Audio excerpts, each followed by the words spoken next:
Welcome to Our Girl Relationships. We talk about the problems people face in their day to day lives. Let's start with the video. This Thanksgiving has been eye opening, to say the least. I walked into dinner tonight with a boyfriend, and I think I may be walking out as a single woman. I'm big on journaling, so I just excused myself to the restroom to write this out and collect my thoughts.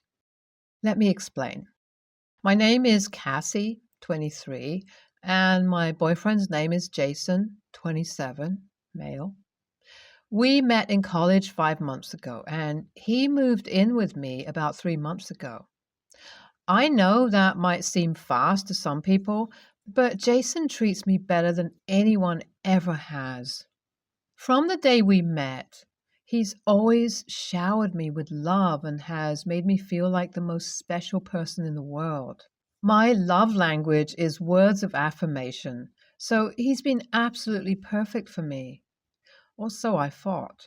Until tonight. I didn't realize he's also a big fat liar.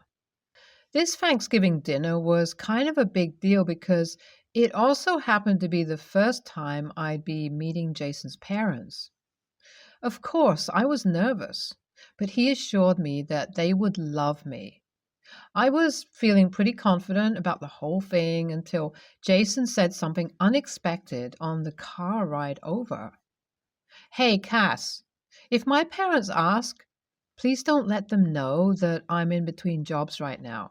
I just don't want them to worry. I was a little taken aback, but I agreed.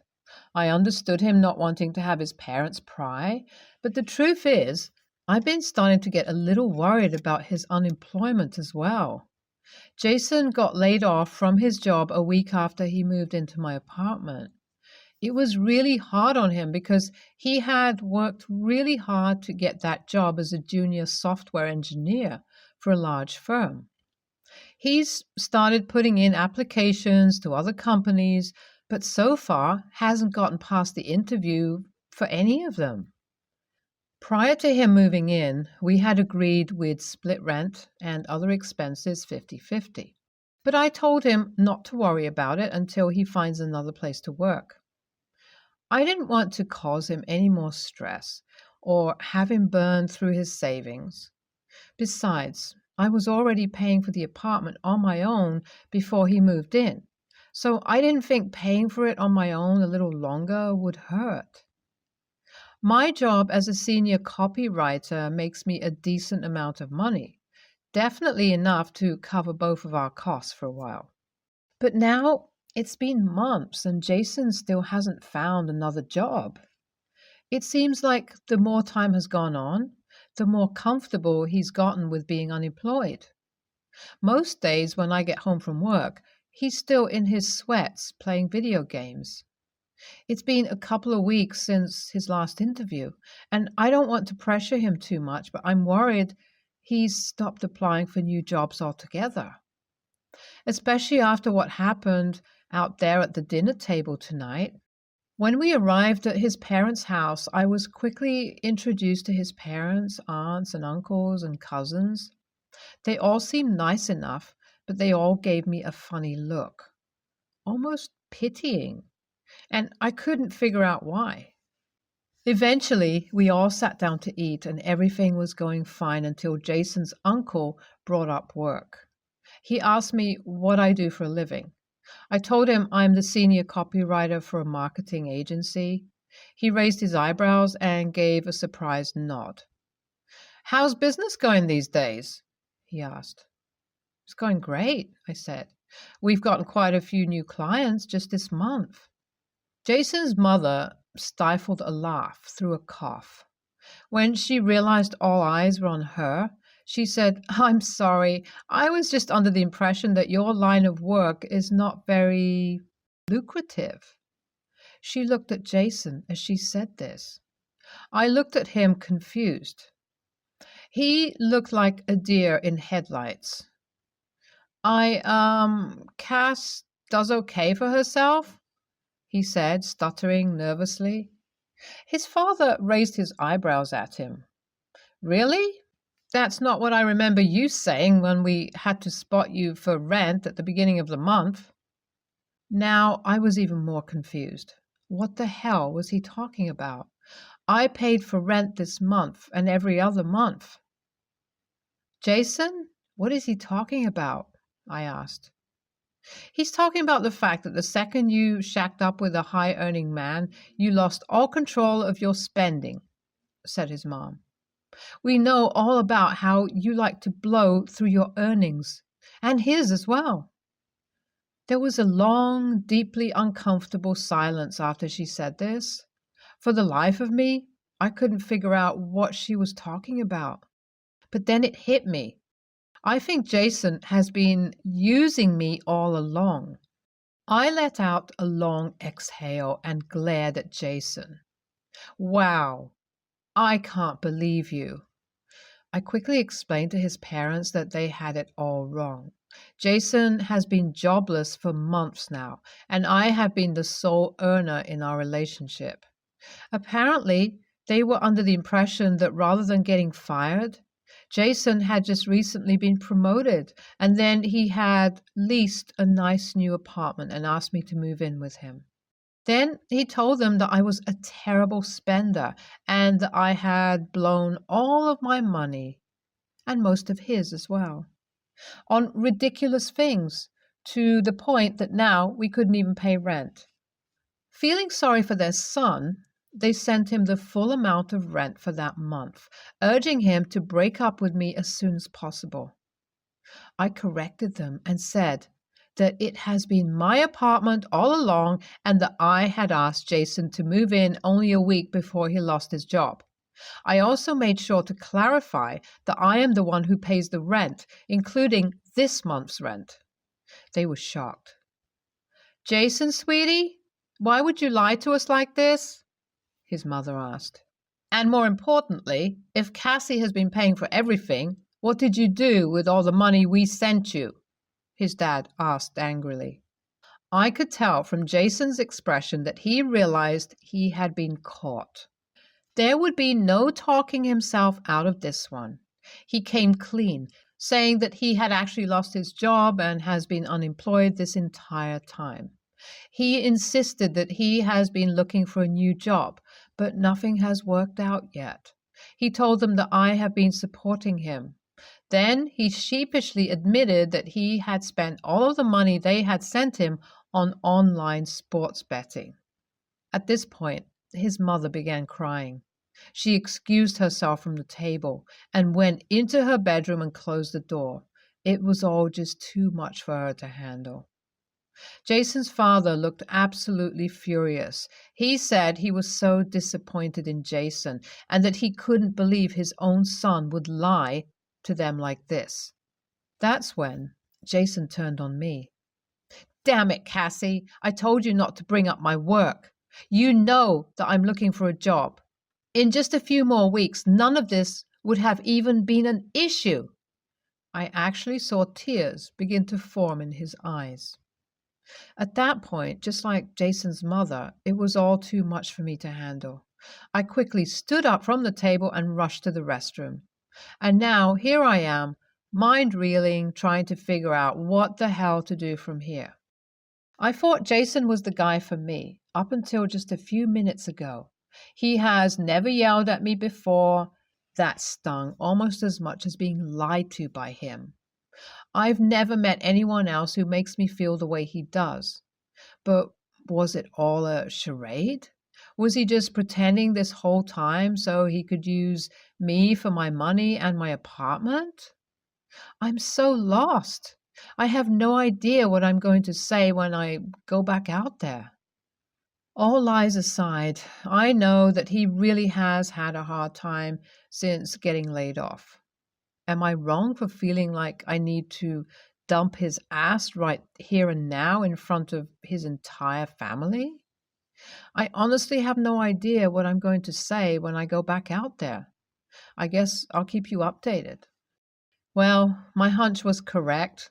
I did walk out of that dinner a single woman, and thank God I did. When I came out of the restroom, it seemed the whole evening had fallen apart. Jason had broken down into full-blown blubbering tears, and half of his relatives had already left, while the other half were awkwardly excusing themselves. While I was in the restroom, Jason's father had really let loose on him. Apparently, Jason was receiving more money from them than just the cost of rent at that one time. He was practically getting a monthly allowance from them. His father had said that after tonight, Jason was completely financially cut off. Additionally, until he curbed his online gambling addiction, he didn't want to be around Jason anymore.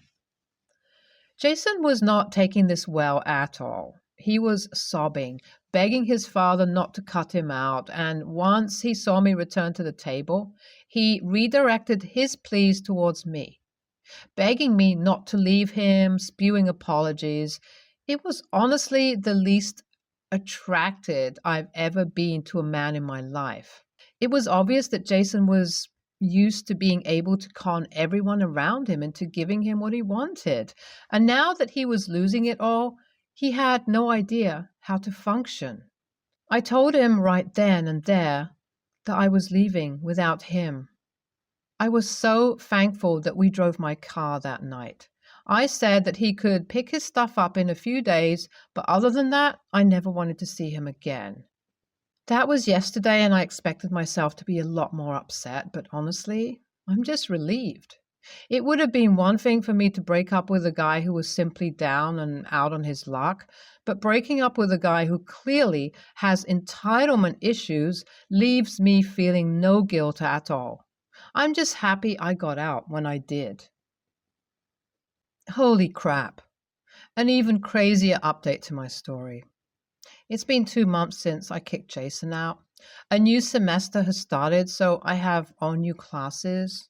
I met a girl named Ashley in my creative writing class, and we really hit it off. She comes over to my place a couple of nights a week to hang out and study. Last night, we were hanging out, watching a movie and having a couple of glasses of wine, when suddenly she asked, "Who is that?" At first, I didn't know who she was talking about, but then I realized she was looking at a tiny photo frame that I had on a table in the corner. The photo was of me and Jason. I realized I had forgotten to take down the photo. "Oh, that's my ex-boyfriend, Jason," I said. She jumped up and picked up the photo frame. "No, that's my ex-boyfriend, Jason," she said. We were both stunned. She explained that she had met Jason at our college last year and had dated for a few months. Then, to my shock, she explained her entire relationship with Jason. It almost exactly resembled my relationship with him.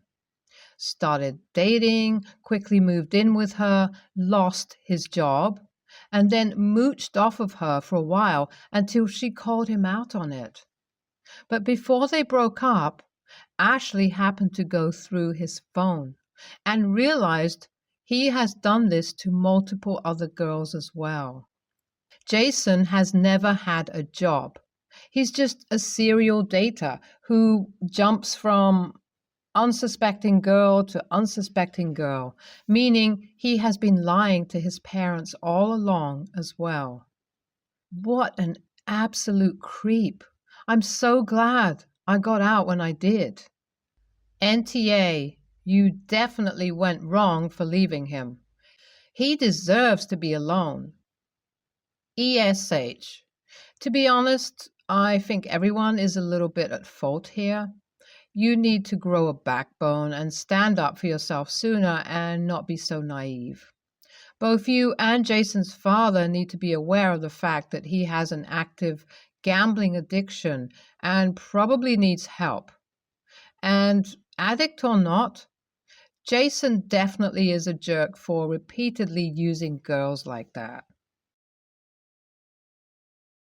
Long story short, moved into a house across the street from a school in May. Had no issues. Beginning of this school year, had the same car block my driveway for 2 weeks. We could barely get our oversized vehicles into the small, narrow driveway with the car parked there. There's also a no parking 7:30 a.m. to 3:30 p.m. sign right there also. I called the front lobby to ask them to move. Next day, I asked a worker to ask them to move. Following day, they were there again around 2:45 p.m. So I left a nice note explaining my husband works rotating shifts and he's notorious for backing into things, and I don't want their vehicle to end up being hit at some point. If they could please park 5 feet behind where they are parking now. The very next day, the car was in the middle of the road, parked, and traffic could barely get by.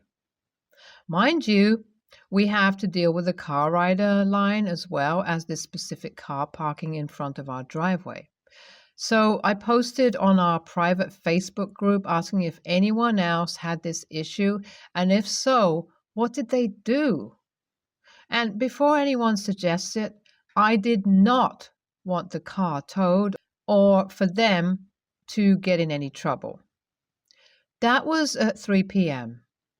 Gave no description of the car. 3:45 p.m., the principal told me to call her directly, then had me walk out to explain what the issue is, and then proceeded to scold me and essentially told me to shove it, that she didn't want them parking in the parking lot and I couldn't have them towed. I explained, no, I didn't want them towed. I just wanted 5 feet to be able to not have to jangle my way into my driveway. 6 p.m., I am cussed out by a teacher and told I had no consideration for teachers and what they do. I have kids. I am also a teacher at another school and would never park in front of someone's driveway and tell that person to deal with it because previous owners allowed it. Also, the previous owners I knew, and they didn't mind because they were not home during the time the car parks there. I also have been home on maternity leave since school started. Had a C-section a week after school started, and twisting and turning to get a better view has been hard. She then called me insane and unstable and blocked me after calling me a liar that I never left a note. I'm scared for my safety.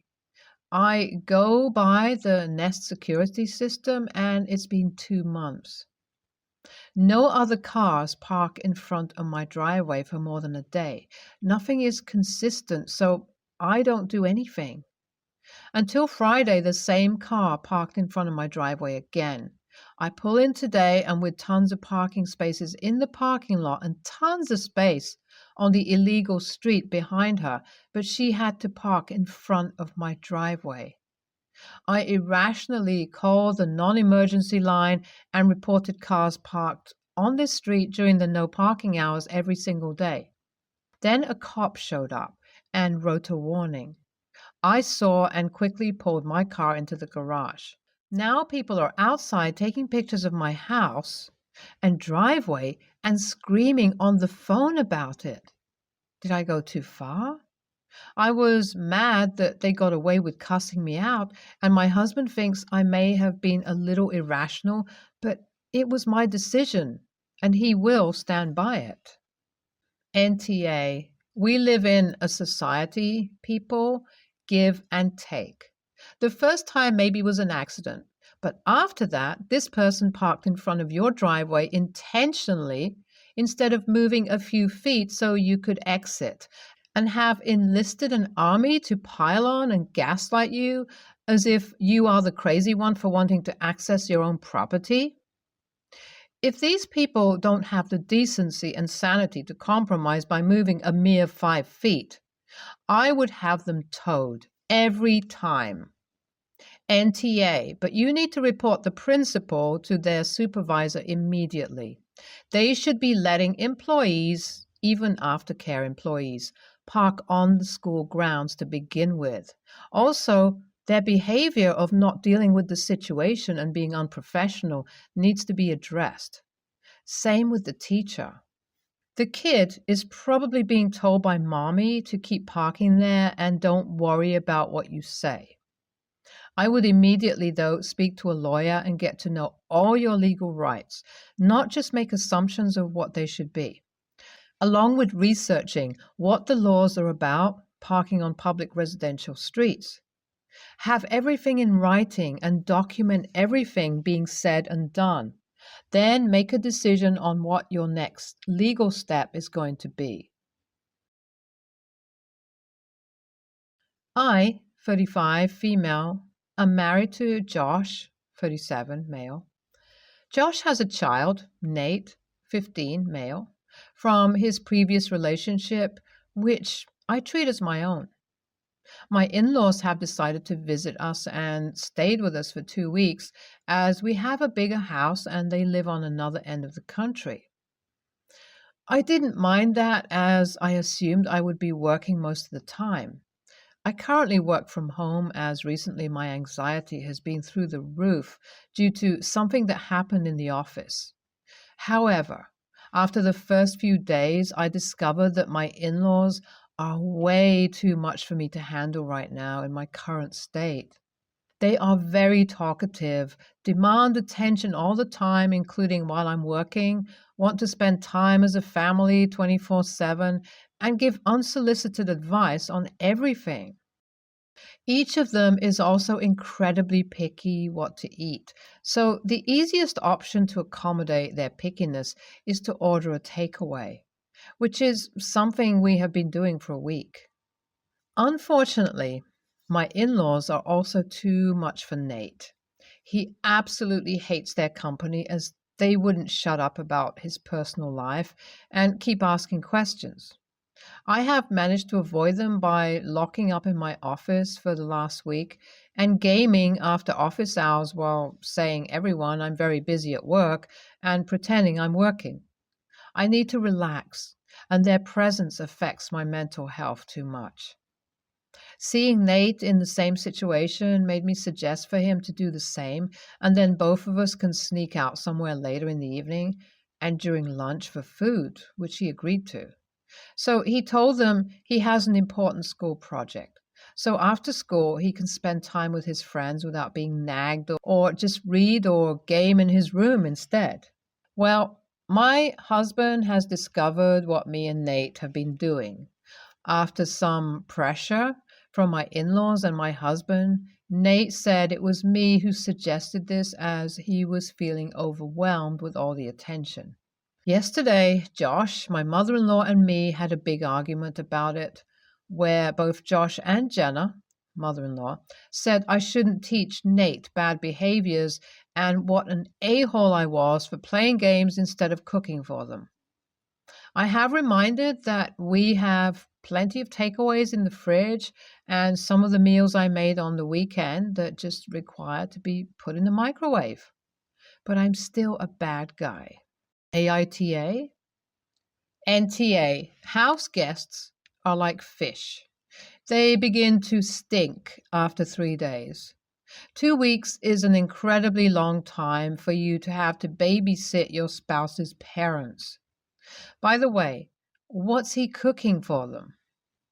NTA. If the family are staying, they are not guests.